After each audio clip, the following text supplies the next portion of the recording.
Millennium city के नाम से मशहूर गुरुग्राम अब अफोर्डेबल हाउसिंग से हटकर लग्जरी लाइफस्टाइल की ओर तेजी से बढ़ रहा है। बीते 3 सालों में यहां एक भी अफोर्डेबल सोसाइटी लॉन्च नहीं हुई, जबकि दर्जनों अल्ट्रा लग्जरी और लग्जरी प्रोजेक्ट मार्केट में उतारे गए हैं।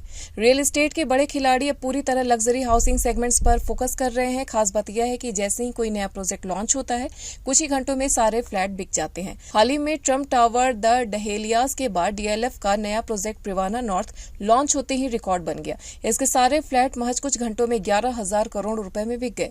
यह बदलाव गुरुग्राम के रियल एस्टेट मार्केट में एक नए दौर की ओर इशारा करता है, जहां अब सिर्फ हाई एंड लाइफस्टाइल ही केंद्र में है।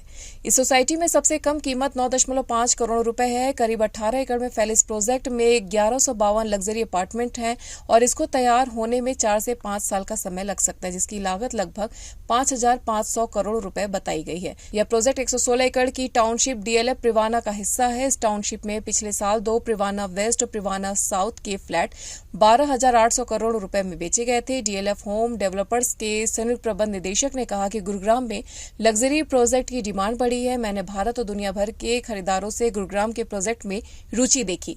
भारत और विदेशों में समझदार खरीदारों की बढ़ती मांग को देखते हुए भविष्य के लिए प्रोजेक्ट सोच समझकर डिजाइन किए जा रहे हैं।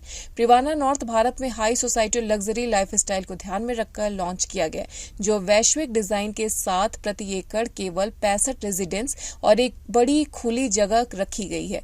यह प्रोजेक्ट लॉन्च होने के चंद घंटों में ही सेल आउट हो गया। News desk anyone live.